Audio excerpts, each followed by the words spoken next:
is your ball stuck? They love this thing.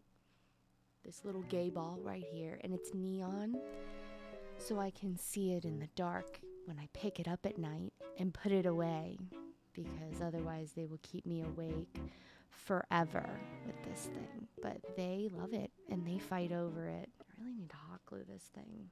Whatever, it doesn't matter. Hello everybody and welcome back to my channel. If you're new here, my name is Gia. I am a 26-year-old lady who lives in my mom's basement, and this is the Halloween wrap-up episode. And clearly my cats would like to be the guest star. I can't wear these without being taken out of the shot, so we're just not gonna wear them. So yes, October was a month.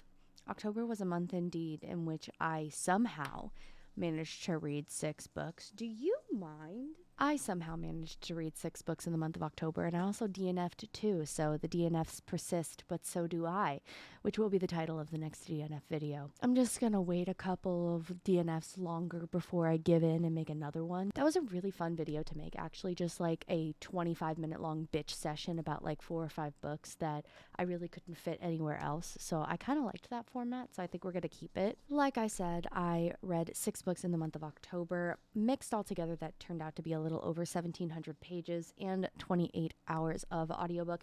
1,700 pages a month seems to be a pretty common goal for me. I can't believe there were times when I tried to read that in a week, but we all change. We all reach our limits. I've gotten into a really good groove with my audiobooks that if I have over 45 minutes to get ready in a morning, like I actually wake up on time, I will actually just listen to an audiobook as I'm getting ready. If not, I'll just watch a YouTube video while I get ready, so I'm not rushing, because I do listen to my audiobooks sped up. So a 45-minute listening session is equivalent to upwards of an hour and a half to longer, depending on how fast I am listening to the audiobook recording. The genres for the month were largely taken over by young adult fantasy and romance, which is not surprising. There were 2 historical reads in there, 1 literary and 1 contemporary. And my average star rating for the month was a 4.25, which is more than usual if I remember correctly. I think in the past it's more of like a 4.2 or a 4.1. So 4.25 is a pretty good mix. I actually had 2 5-star reads in the month of October, which it certainly didn't feel like it, because I felt like I wasn't really getting that much done, to be honest with you. I can't really explain how exhausting it is when you are excited to pick up a book that has been calling to you and it's speaking to you, and then you start reading it and oh no, it's bad. So you have to fight with yourself to determine, do I put this book down? Do I put it down forever? Do I put it down for a little while to see if maybe it's just not coming to me in the right time? Am I not vibing with the writing? Am I not vibing with the characters? Like, what was wrong with the book itself that I am not vibing? And I have to say the 2 DNFs this month were largely due to I hated the characters, and not in a way that I hated them, but I was willing to read about them to see their journey, because, you know, it's not uncommon to not like a protagonist. I didn't like them because you were supposed to like them. When protagonists are written in a way that you're supposed to like them, but you don't, it's not exactly a character's journey that I'm going on. When you have an unlikable character that is written in a way that you are supposed to not like them, that journey I can continue. But I'm just going to get upset if I continue to discuss this for any moment longer. So after I finished House of Salt and Sorrows at the end of September, I found myself in a bit of a reading slump, because the first 2 books I tried to read after House of Salt and Sorrows were my DNFs. So I didn't finish a book for about a good 9 to 10 days. Between House of Salt and Sorrows and the first book I actually finished. Every time I find myself in a reading slump, what do? I go to contemporary romance. And I had just read Twisted Love, and I liked it well enough, but I had heard on book Twitter that Twisted Games was better than Twisted Love. So I said, you know what? We're going to give this one a shot, because it's going to be a little palate cleanser, and I know I'll finish this. And whether or not I like it will be determined, but I will at least have finished a book and I could get out of the slump and then get somewhere else. What I didn't expect is to actually really fucking like Twisted Games by Anna Huang. In Twisted Games, we follow Bridget and Reese, Bridget being the crown princess of a very, very small European country that is akin to Luxembourg, I guess. At the end of Twisted Love, we found out that Bridget's brother was abdicating his position in the royal family because he fell in love with a commoner. Her name is Sabrina. They are going to get married. He could not be the ruling monarch of this country while being married to a commoner, so he decides to abdicate while his grandfather is still alive, and basically puts his sister in a really shitty situation because now she is the crown princess and she has to prepare to be queen of a country that she has not been training to become the monarch of. Her brother has been preparing for this role his entire life.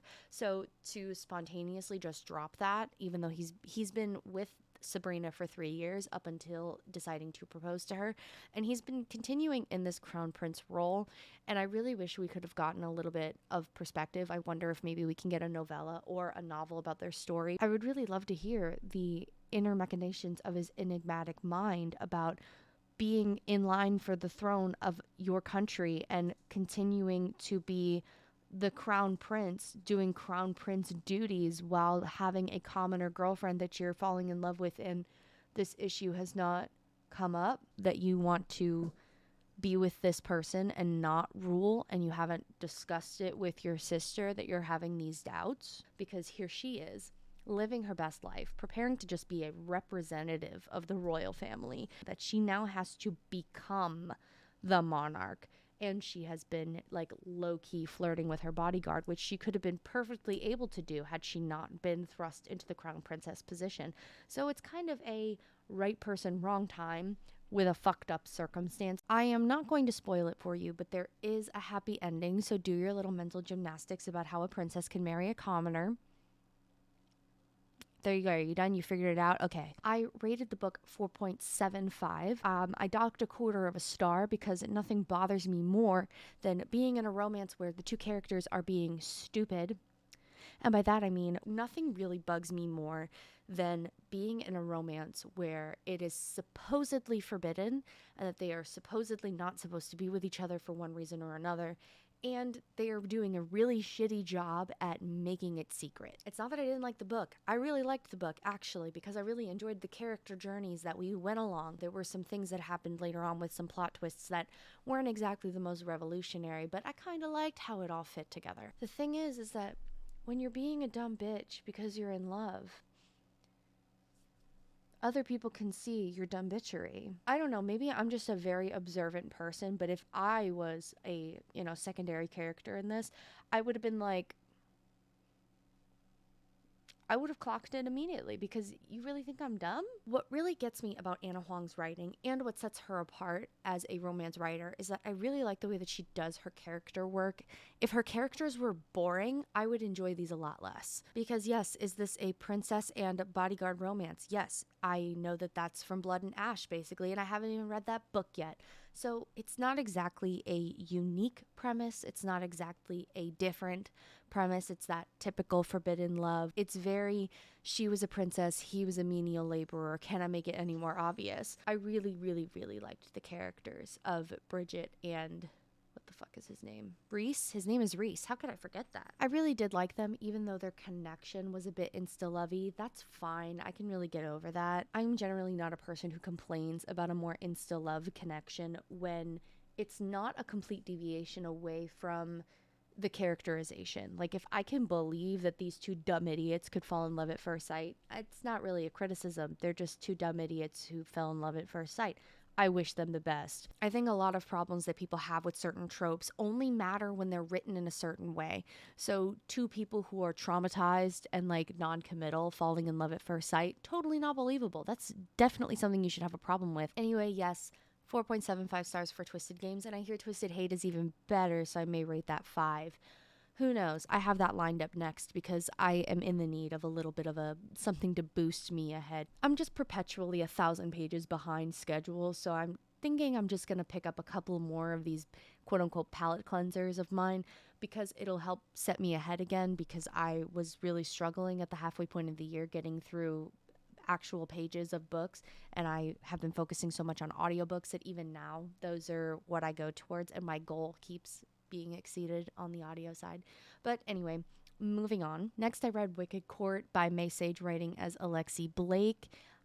This was something, that's for sure. I rated it 3 stars. This is a fated mates fae romance, and it took me about 12 seconds to figure out that it was a fated mates fae romance. How do I put this lightly? There is a way that fated mates romance authors write when it comes to writing their characters and the chemistry between them, right? Okay.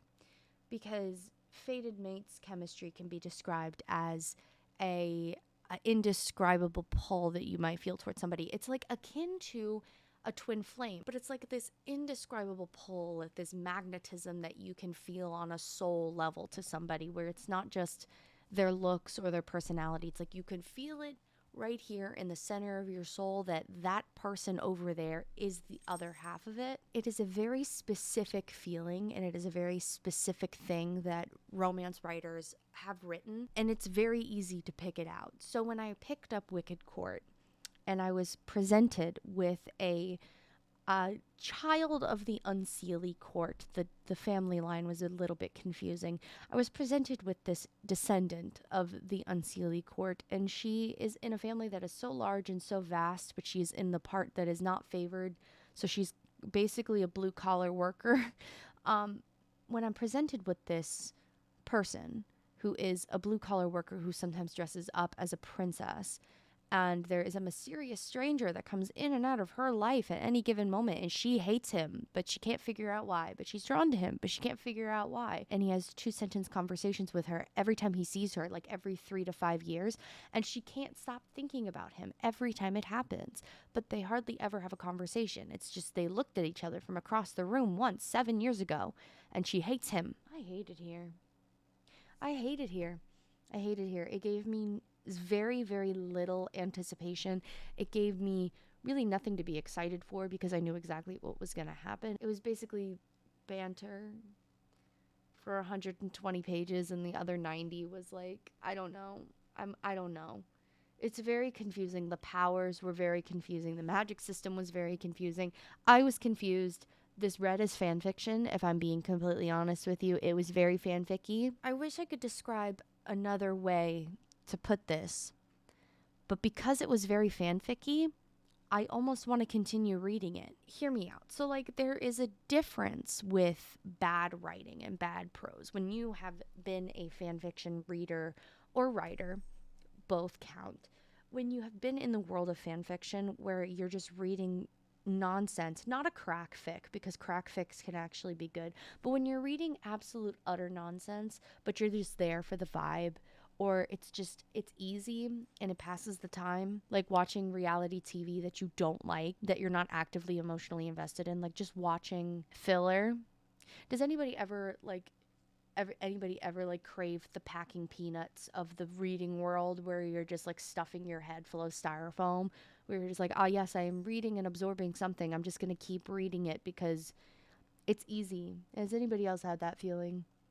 Anyway, that's how I feel about Wicked Court, actually. I kind of am tempted to continue reading it. But also, it was only 212 pages. So even though it was kind of mid and bad, I wasn't in that space for very long. So, I mean, it could have been worse, really. It really could have been worse. Next was Siege and Storm by Leigh Bardugo. I rated this 3.5 stars, and this was much longer than it needed to be. I think that me and Miss Leigh Bardugo have come to an agreement that I love her universes. I love her world building. Her characters are okay, but I love her world building, and I do like her writing. But for some reason, I cannot read it without wanting to fall asleep. But I really like her audiobooks, because I really liked Ninth House and Hellbent as audiobooks. And I read Shadow and Bone and Siege and Storm, and they were both in the 3-star range. I have attempted to read Six of Crows twice, and I'm going to switch to an audiobook narration. I think just me and Leigh Bardugo have just come to a mutual agreement, me and this woman who does not know me, that I just need to absorb her writing through an audiobook from now on. That I just think that this is going to be a favorite author of mine as an audio narration, which I think is acceptable, and I think that that's fine. I think that some books and writing and such, like, you can enjoy stories being told to you via oral history a lot more than you can read it, because some authors are so dense. Olivia Blake, one of my favorite women on this planet, is another author that is like that. So much like how I choose to read a lot of high fantasy or anything that is fantastical in a way that includes made up languages. I don't know how else to, I know that there's a word for it, but anything that is not a real language, like Tolkien-esque. I would have to listen to an audiobook of that, The Witcher, just for pronunciation reasons, I have to listen to The Witcher. Game of Thrones, I own the books, but I would probably have to listen to them via audiobook narration to fully like get all of it, just because there's so much. It's just one of those things. I think that Lee Bardugo is going to fall into that category for me, because I read this book and I feel like I was skimming it the entire time. And the thing is that my copy from the library had excerpts from both Six of Crows and Ruin and Rising, I think is the last one. It had excerpts from both of them, and I didn't know that. So the book ended at 62%, and my God, was I fucking grateful, because I was running out of time to finish the book, and I was so happy when I was done reading it. I think that this experience of going back and reading books from an author's catalog that are much older than their current work is proving to be a fickle experiment in seeing how much people grow. Like, I'm glad that I enjoy Lee Bardugo's writing more now, and I would have eaten this shit up when it was published in 2013. I was 16 in 2013. I would have eaten this shit up as a 16-year-old, but as a 26-year-old woman, this would be a nostalgia read for me. Like, this would have had to be a reread for me. Otherwise, as a first-time reader at this point in my life, I was like, yeah, I'm enjoying what's going on, but the writing was putting me to sleep. I really don't even remember what happened, other than just running away from the Darkling at any chance you get, and he sucked. The Darkling sucks, you guys. Like, why are we romanticizing this guy? Like, he fucking sucks. Okay, I've been bitching for 30 minutes. Let me actually talk about the last 3 books that I read in October that I actually really liked. The first one being Lessons in Chemistry by Bonnie Garmis. This actually won the Book of the Year for 2022 for Goodreads, so I immediately put this on my holds list at the library at my earliest convenience, but I knew it was going to be historical literary fiction, so I got an audiobook narration, and I really, really, really liked this. I rated it 5 stars. It was a good time. Like, I really can't complain all that much about it. That's a lie. I can complain. I can complain about a lot of shit. This story is about Elizabeth. She is an aspiring chemist, and through her experiences in the field as a woman in the 1950s to the 1960s, she has really, really, really struggled with sexism and misogyny, and I really wish that there were trigger warnings at the top of this, because I didn't really anticipate some of the sexism and misogyny to get graphic, but it does. So trigger warning for the R word, the 4-letter R word. I'm going to just give you a blanket trigger warning there. I did not expect that. This is again about Elizabeth and her trials and tribulations of becoming a chemist in the 1950s. She is overworked and underpaid by a sexist boss. Elizabeth is seen as the hot, smart girl, and she falls in love with the guy who is seen as ugly and nerdy, and he's actually like being eyed for the Nobel. Like, he does a lot of important work in chemistry, and so there's a very large theme of not only people accusing Elizabeth of riding Calvin's coattails, but her being afraid that her name will be erased and that her contributions to chemistry will be erased because of her connection to a very famous man. So they fall in love, they live together, they get a dog together. It's all very, 1950s, where everybody is kind of sneering at them for living unmarried. They experience a lot of social ostracism for the fact that they are an unwed couple living together. That is a really big part of their relationship. And Calvin wants to get married, but Elizabeth doesn't, because then she will take his last name, and anything that she publishes will be with his last name. And she doesn't want to erase herself. She's very, very present in the my name is Elizabeth Zott, and I'm going to publish as Elizabeth Zott. And I had a lot of respect for that, because once upon a time, this was a conversation that I had to have with an ex-partner when I was thinking of pursuing a PhD, because his last name was kind of common. It was a very common last name, and I did not want to publish under a very common last name because it would be very difficult to distinguish me from anybody else. And I tried to explain that, in that, I have a very unique name, that I wanted to keep it because it would be easy to find me, because it would be easy to identify me. Through a series of events, Elizabeth ends up with a daughter. She ends up alone, and she ends up as a television host teaching women how to cook. And she posits this as a chemistry show. She's teaching people chemistry, and she believes that cooking is chemistry, because cooking is exact equations to get everything right. And eating is fuel and food is fuel. So you have to cook with intent. You have to put your heart and soul into making the chemical equations balanced and making it right and correct, so that that food can be good for the soul, good for the body, good for the mind. She is not an almond mom by any means. She makes food that is hearty, food that is good for you. And a big thing that she focuses on is the empowerment of women. So it's a very feminist time. Like, if you are into feminist fiction, this is definitely for you. Because it is historical, there is, of course, a lot of sexism and misogyny. Like I said, also, of course, trigger warning for the 4-letter R word. I would say the only thing that I could humanly complain about is the fact that, how do I put this into words? I do not have on paper a autism diagnosis. However, my psych team is 95% sure I'm on the autism spectrum. That's what we have known, and it's just been difficult to get an official diagnosis. So I do not have an official autism diagnosis straight out the gate. However, my Tism Detector 3000 was going off. I don't know how to fully describe or to put this into words. It's giving purposeful obtusity, if that's a word, and condescension in not reading subtext, which is a very, very big thing that autistics don't know how to do, is to read subtext.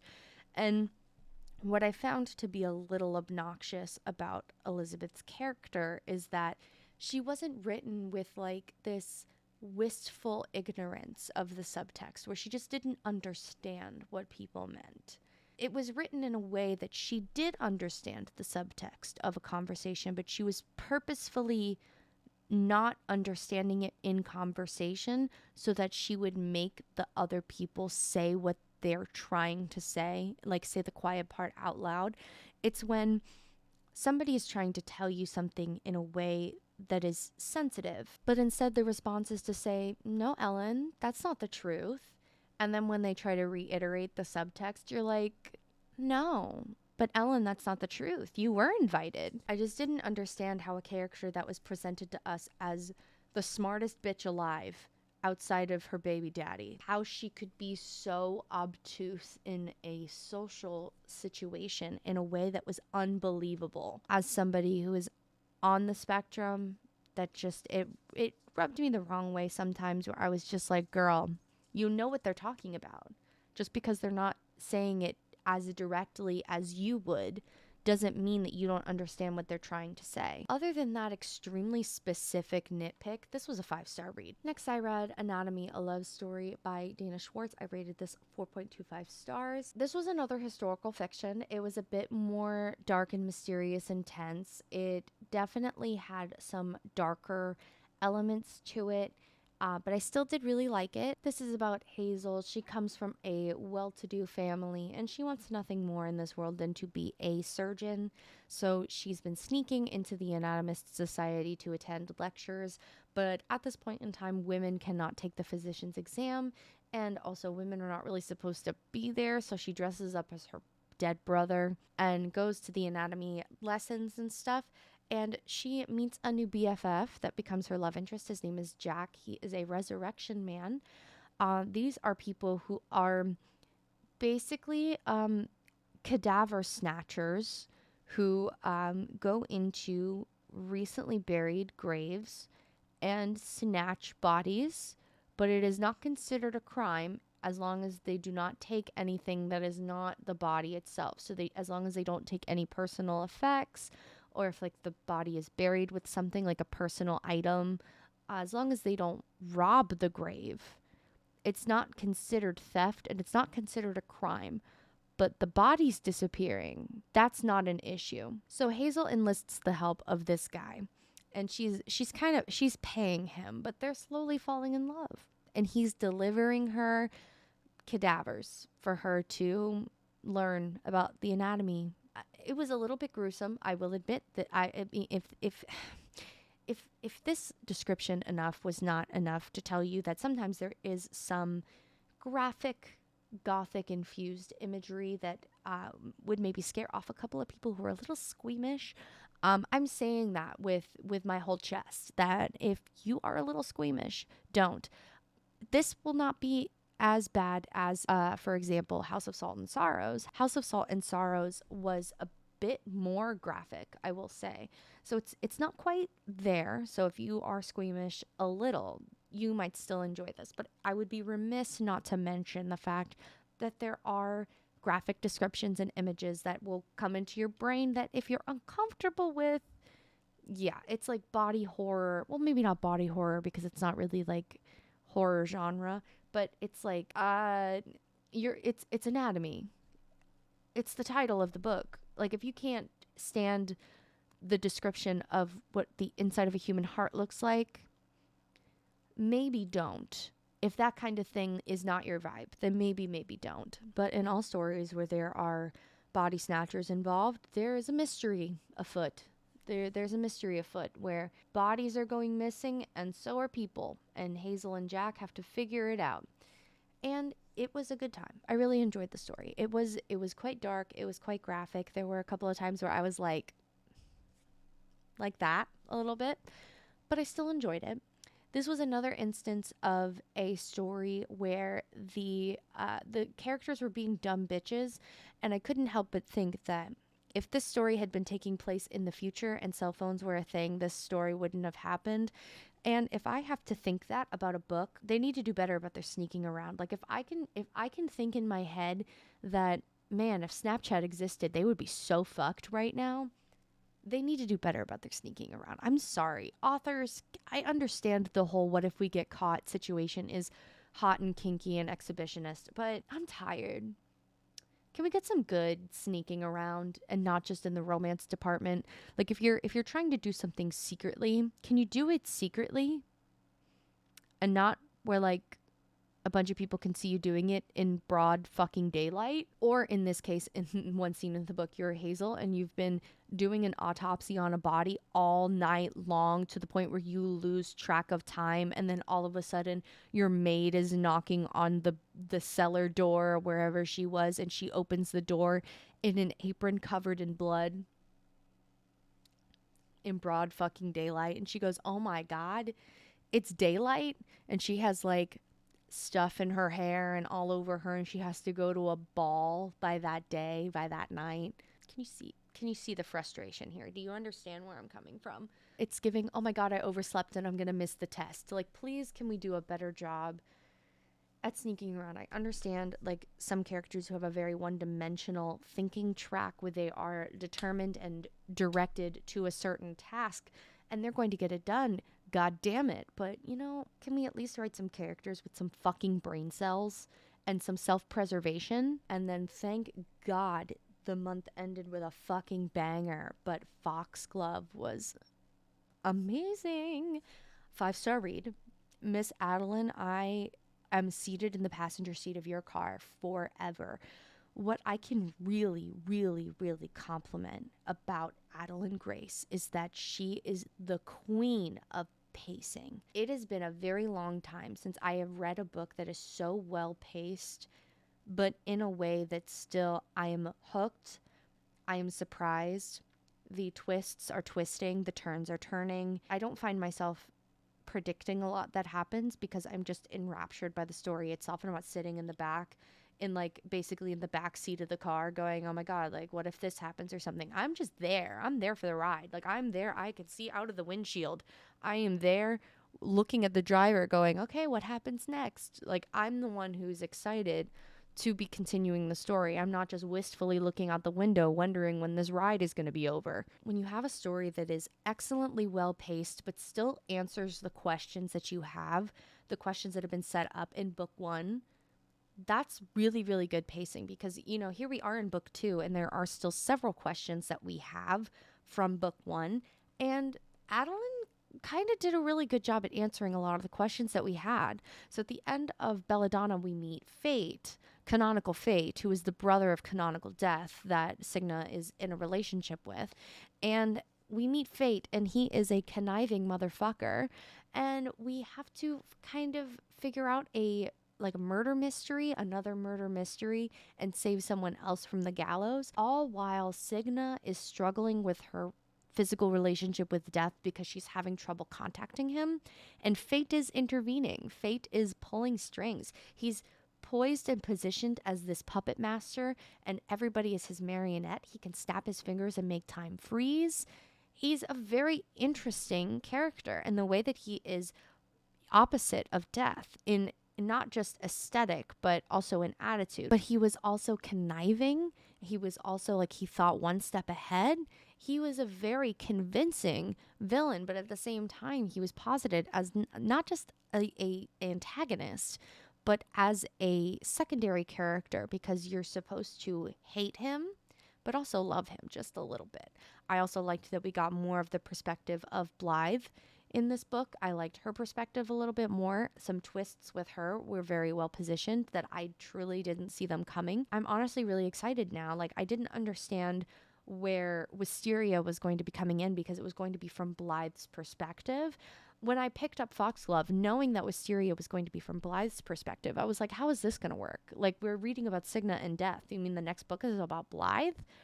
How does that work? And Foxglove does a really good job at bringing Blythe and her perspective more into the story and gives her more personality because you're seeing things from her perspective. Blythe is resourceful. She can get shit done. She asks all the right questions. She knows how to act. Like, finally, I have a character who knows how to be secretive. Oh my God, a fucking concept. The book is also so atmospheric. I found myself in another book by this author where everything is just so, it's like right here. It's so atmospheric. It's so vivid. I could make a Pinterest board about this book universe, actually. Like, it makes me think of dark academia Pinterest boards. It's just so vivid. I haven't really felt like this about a book since I read The Bridge Kingdom. The Bridge Kingdom just really hit me at a time where I needed it, where I was able to envision everything that was happening in a book. And I don't always have that feeling. As I get older, I don't have that amount of imagination left in me. All of that has been sucked out of me by time, and life in general has like kind of sucked all the imagination out of me. So when I can read a book that really puts me in the atmosphere, and it was amazing. And it wasn't just that it answered some of the questions that I had from Belladonna, but I still had questions by the end of Foxglove. So we're going to continue into Wisteria, and I'm still curious. I'm still curious about some shit that I learned about 600 pages ago. I honestly also expected it to be a bit more heavy on the romance, and it really wasn't. I really have to give it its credit because I was really expecting it to be given the Court of Mist and Fury treatment, where I was just going to be bombarded with sensual and sexual content. And that was really not the case. And it really did give it a bit more of a rewarding sensation. That's a very weird way to put it, but it was a bit more rewarding when it did happen because it wasn't just everywhere. It wasn't every 75 pages, if that makes sense. Like, there are certain books and worlds where that works and most where it doesn't. So I can really say that my expectation in that respect was shattered, and I'm happy for it. I'm good. I didn't need it. I was fine with the murder mystery and ghost stuff, and I really enjoyed it. Like, I can highly recommend this series. The next book is not going to come out until I believe next August. So we have a good 10 months to wait until the next one, but it's fine. I have a couple of new releases that are coming out that'll tide me over, I guess. So yes, that is all of the books that I read in October. This wrap up was a bit more chaotic. I've been rambling. I didn't really prepare my thoughts as to how I feel about all of these books. I find myself in the beginning of every month thinking about the books that I read in the beginning of last month and forgetting. So you have to forgive me sometimes when the first half of a wrap-up is a bit more chaotic and jumbled than the later half, because those are the books I read more recently. But I really just wanted to sit down and have a bit more of an unfiltered thought time with you guys about October, because October was just weird.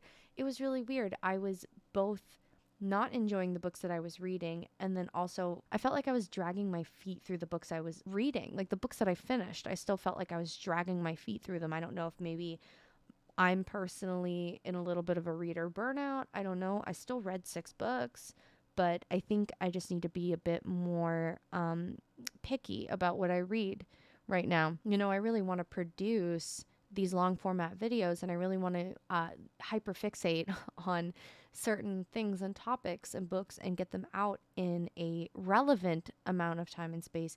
But sometimes it just doesn't happen that way because my brain doesn't want to. And I think I just need to listen to my brain right now. I'm reading 2 books right now. I'm not going to tell you what they are.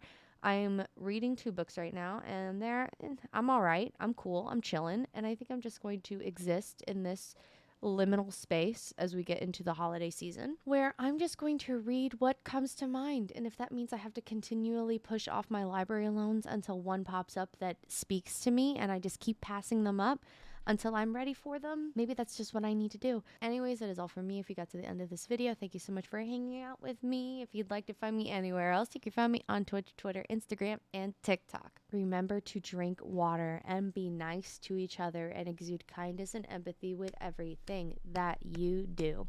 And I will see you in the next video. Bye.